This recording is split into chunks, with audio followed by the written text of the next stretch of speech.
What is up, people? What is up, people? This is Abraham Walker, Vasquez Walker, your Northern Virginia real estate agent.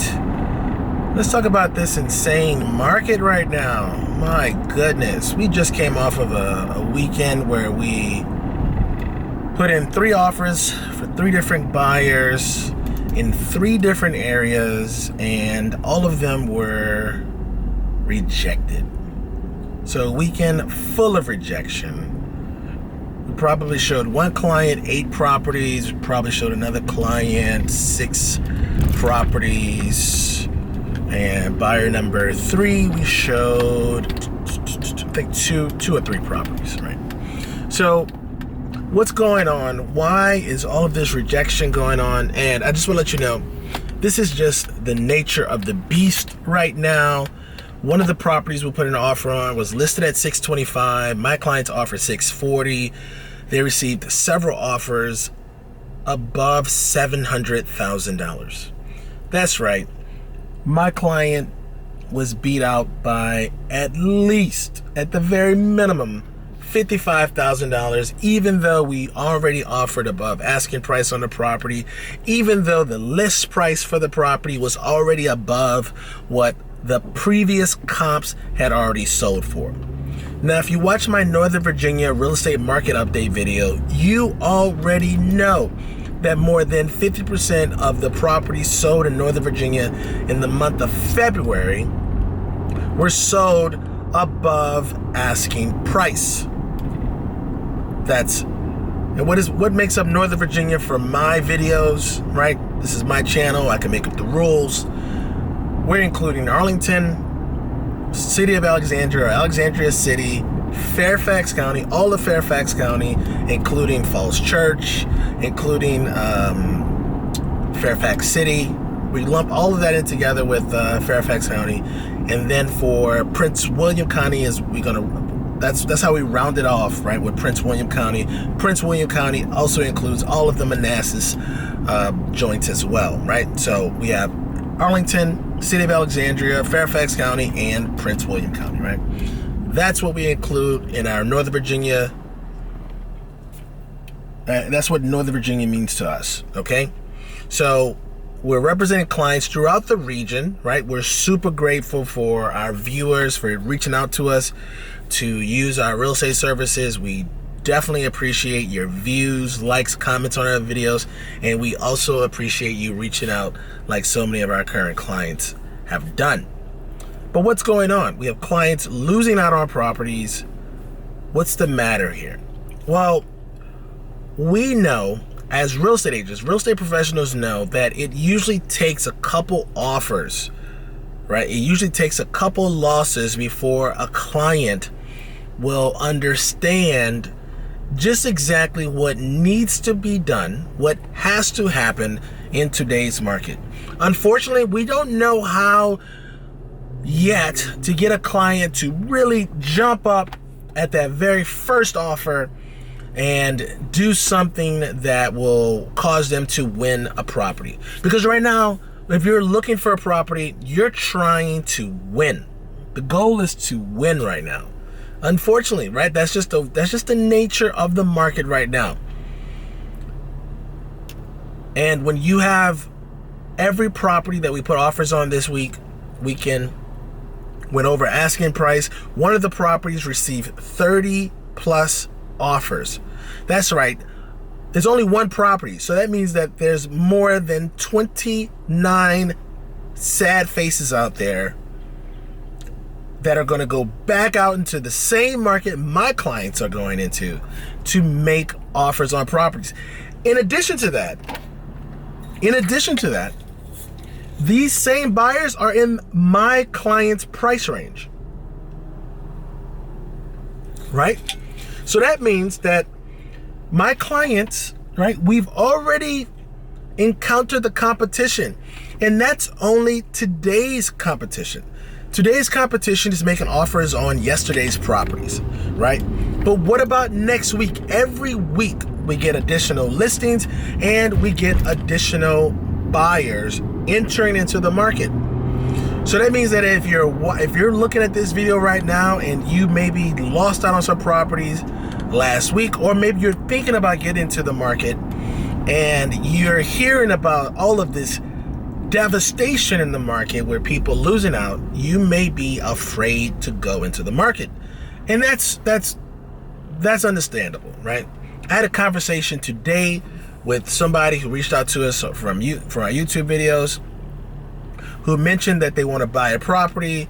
And one of my first questions I'm asking all of my clients right now is, how long will you stay in the property, right? How long will you stay in the property? This is an important question to answer, right, for yourself, like who's ever watching this. Answer this question right now, because you're going to have to do some things, right, that are going to feel like you're buying, or you're predicting that the market will continue to rise, right? So when you see a property that comes on the market at $600,000, right, and you see that to win this property you may have to offer $630,000, $650,000, $675,000, $700,000, right? Whatever number that is that you have to offer, that means that you are investing into this property into the future. You want prices to continue to rise so that you could break even on your investment, right, at the beginning. So in order for that to happen, I was explaining to this individual who reached out from the YouTube channel, is that you have to be here for some period of time. You have to be here. And if you're only going to be here a year, like this particular YouTube lead or this YouTube buyer mentioned to me, they mentioned they're only going to be here for a year and they want to buy. That's super risky right now, right? It's likely that you may be underwater, right, your first year or two. It's very likely.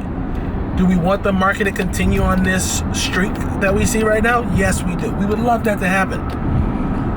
But, and this is a big but, what if it doesn't? If it doesn't continue down this way, how will you make your money back, right? In any event that you have to move. Maybe a career opportunity opens up. Maybe you have some financial challenges. Maybe you have some relationship challenges. Maybe your kids want to move. Maybe you want to move to get your kids into a better school. Maybe you want to move because of family planning, right? There's a litany of reasons, a litany of things that could happen to you that would cause you to move. And when you're making this investment into the property, at least right now, you're going to be investing into the future of this property with these above asking price deals. So you have to prepare for that. So what are we seeing as far as what are we seeing in the market as far as offers are concerned? So maybe you could just prepare yourself if you're thinking about coming into this market, right? If you're thinking about jumping into this pool, what are we seeing? Well, first off, everyone's offering above asking price. Everybody's offering above asking price. We're going to see the above asking price offers increase as we get deeper into the spring market, because the spring market is going to bring to market much more attractive properties. The attractive properties, the higher priced properties are going to start to come on the market in the spring, early summertime. That's just when the big kids come out to play, right? That's when people who have planned their move come to the market. Because of that, that's going to attract more buyers. Since it's going to attract more buyers, that means more competition. Since we have more competition, we're going to have higher prices.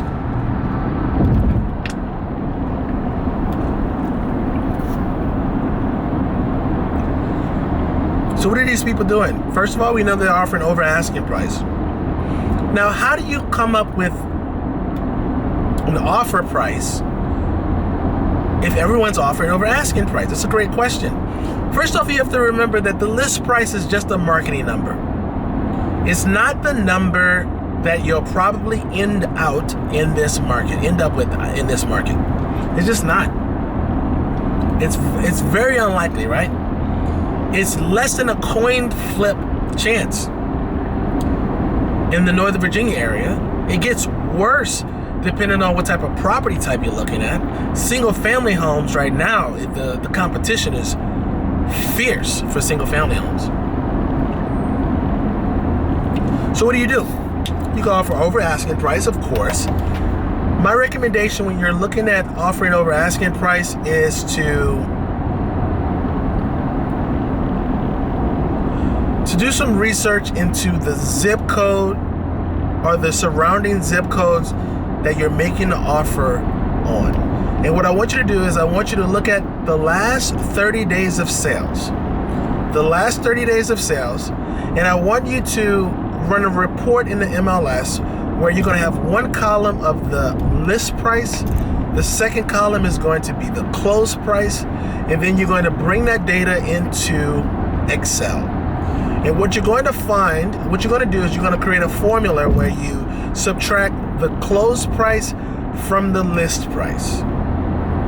And what you're going to do with this information is you want to find out what are buyers agents offering.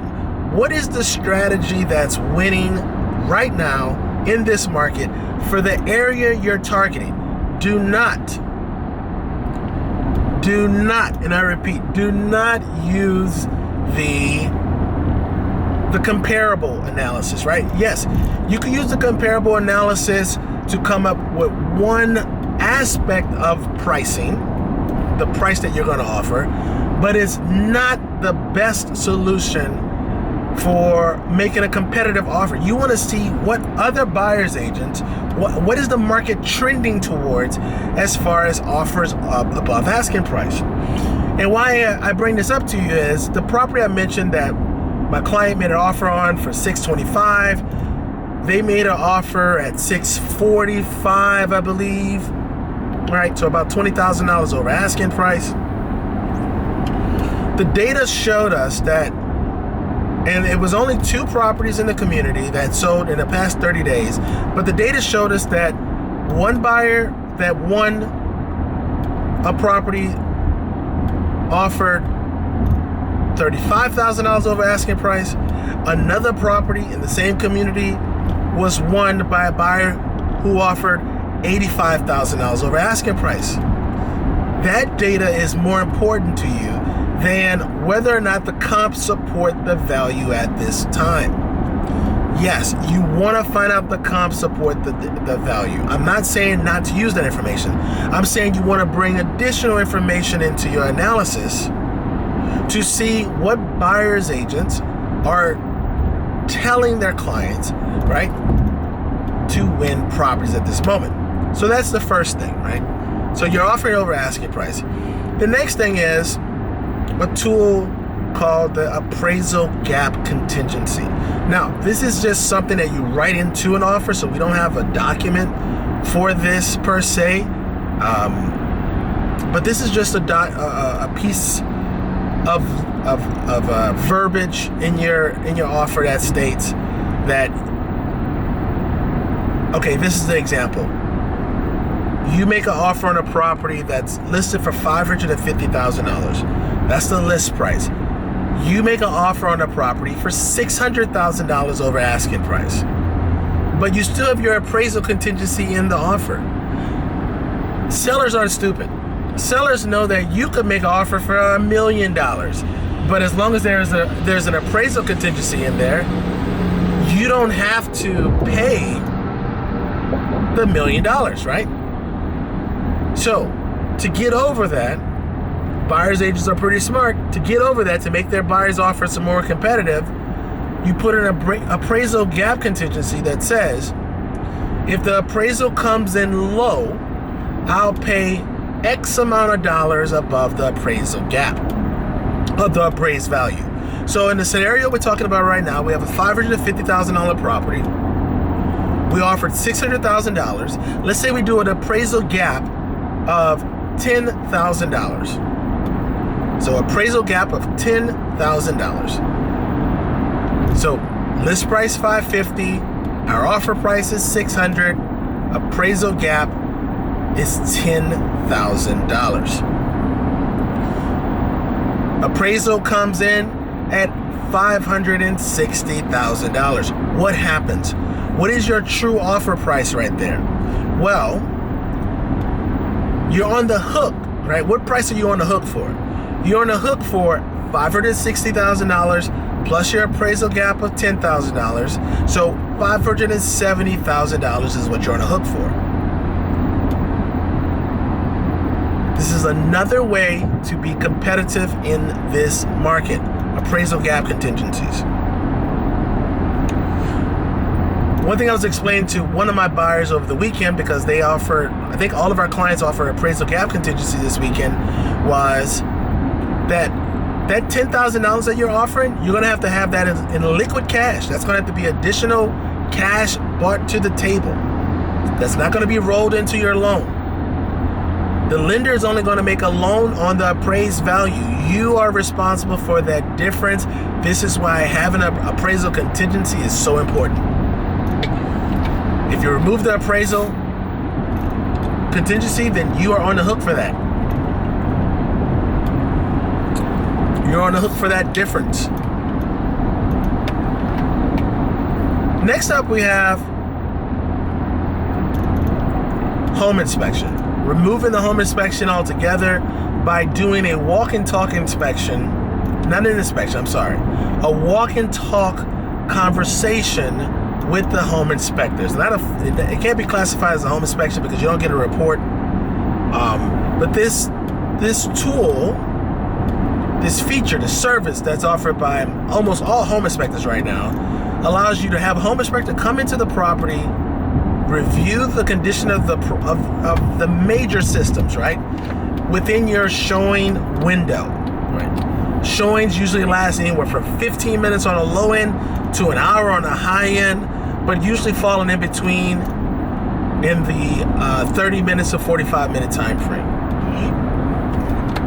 So you have your walk and talk inspection. It costs anywhere from $250 to $350, depending on what service provider you use. And they're going to be checking out the major systems so that you can remove your appraisal.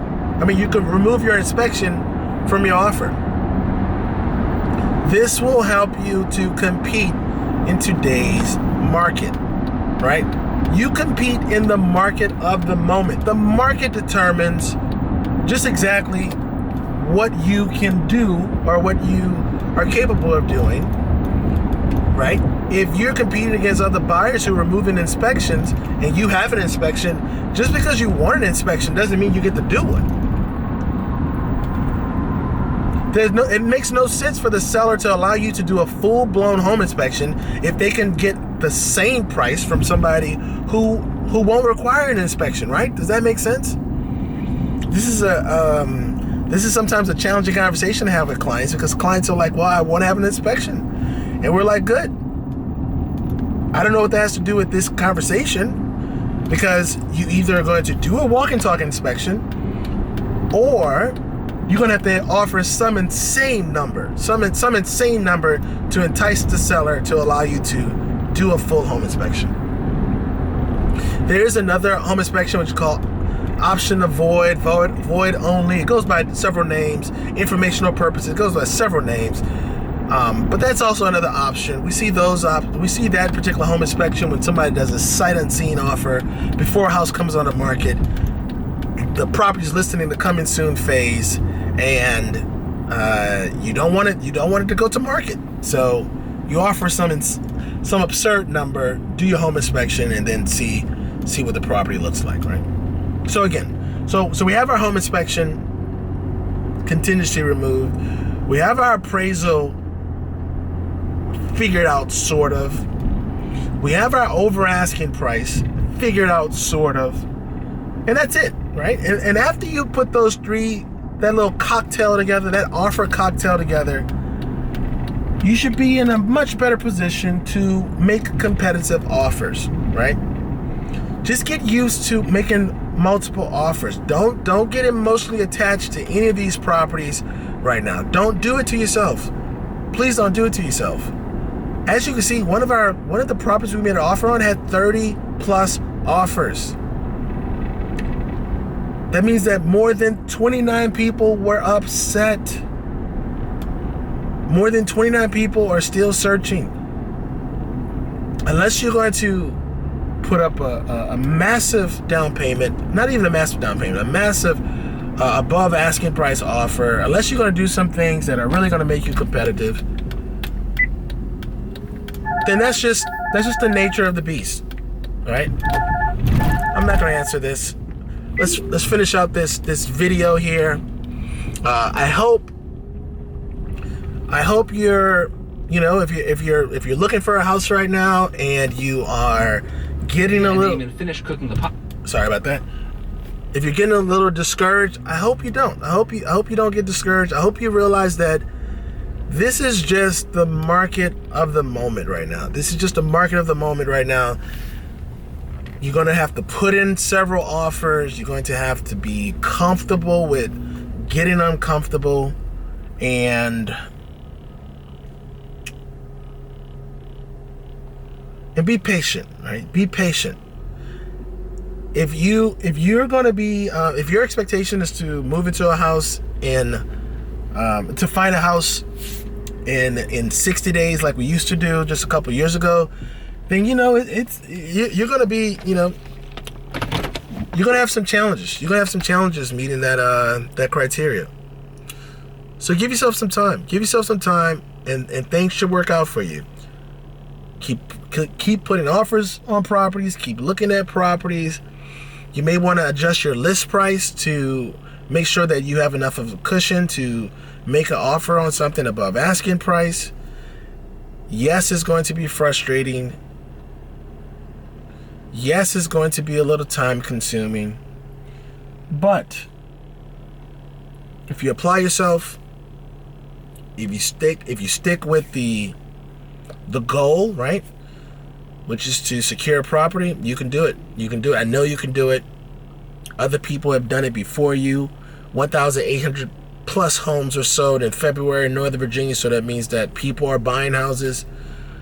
People are selling houses. You can be one of those individuals. If you have any questions, post them down below in the comment section. If you're ready to move to the next step of the home buying process, there's a link in the description to the Perfect Home Questionnaire. Fill out that questionnaire, and we can schedule a time to meet via Zoom. I hope that you are enjoying this real estate process. The good news is you don't have to buy houses every week, every year, right? It's something you do every 7 to 10 years.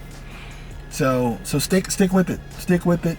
And that's it for me. So thank you so much for watching. I'll see you on the next video. Peace.